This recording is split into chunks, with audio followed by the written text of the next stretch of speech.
അരിക്കല്ല് പോലൊരു പ്രദേശം നല്ല പേരുകേട്ടൊരു നാടാണ്.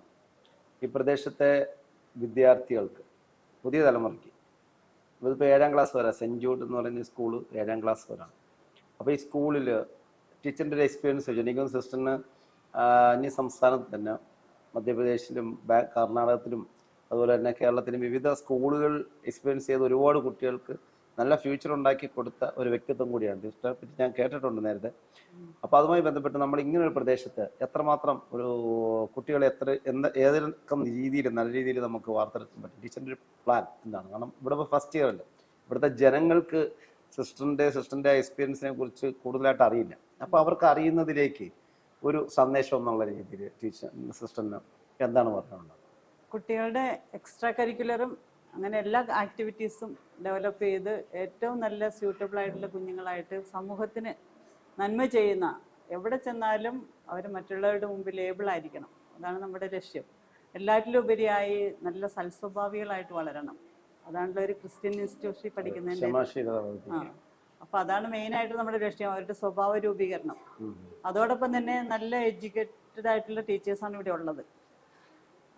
അപ്പോൾ അവർ പൊതുവേ ഇവിടുത്തെ നാട്ടുകാർ പറയണത് നമുക്ക് അധികം പക്ഷെ എല്ലാ ടീച്ചേഴ്സും എഡ്യൂക്കേറ്റഡ് ആയിട്ടുള്ള ടീച്ചേഴ്സാണ്. അവർ മാക്സിമം അവർ ഹാർഡ് വർക്ക് ചെയ്യുന്നുണ്ട് കുഞ്ഞുങ്ങളെ കയറ്റിക്കൊണ്ടുവരാനായിട്ട്.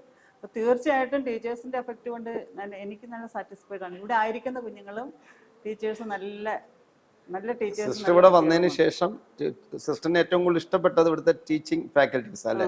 അവർ നല്ല രീതിയിൽ പിള്ളേരെ ട്രെയിൻ ചെയ്യുന്നുണ്ട്. കുട്ടികളും നല്ല കുട്ടികളാണ്. അതിലൂടെ തന്നെ ആ കുട്ടികൾക്ക് ഒരു നല്ലൊരു ഉണർവ് ഉണ്ടാവും എന്നുള്ളൊരു ആത്മവിശ്വാസമുണ്ട്. അതിൽ നമ്മളിപ്പോ എക്സ്ട്രാ കരിക്കുലർ ആക്ടിവിറ്റീസ് എന്ന് പറയുമ്പോൾ എന്തൊക്കെയാണ് നമുക്ക് കൊടുക്കാൻ പൊക്കോണ്ടിരിക്കുന്നത്? എന്തൊക്കെയാണ്? ഫുട്ബോൾ ഉണ്ട്, കരാട്ടെ ഉണ്ട്, ഡാൻസ് ഉണ്ട്, പിന്നെ ഓരോരോ ക്വിസ് കോമ്പറ്റീഷനുകളൊക്കെ നടത്തുന്നുണ്ട്.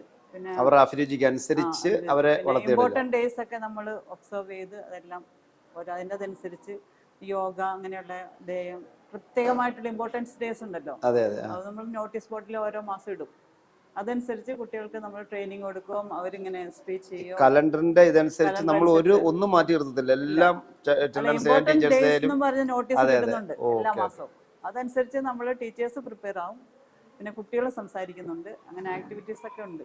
കാരണം എനിക്കറിയാം ഇവിടെ പ്രൈവറ്റ് സ്കൂളുകൾ ഇപ്പോൾ എനിക്കൊന്നും അടിക്കല് കുറവാന്ന് തോന്നുന്നു. എല്ലാവരും പുനലൂരിനെയാണ് കൂടുതലായിട്ട് സ്വാധീനിക്കുന്നത്.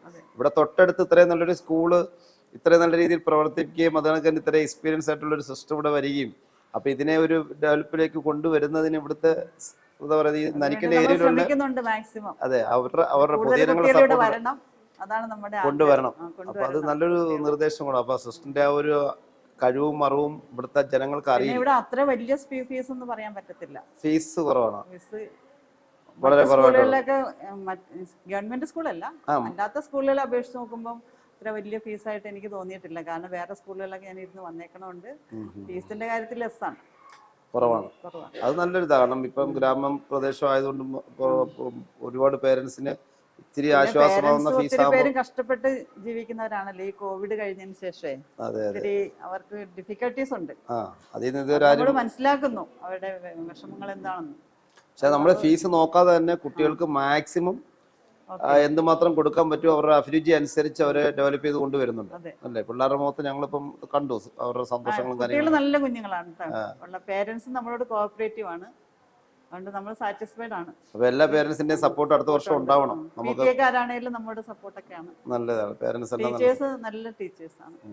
പൊതുവെ സാറ്റിസ്ഫൈഡ് ആണ് ഞാൻ.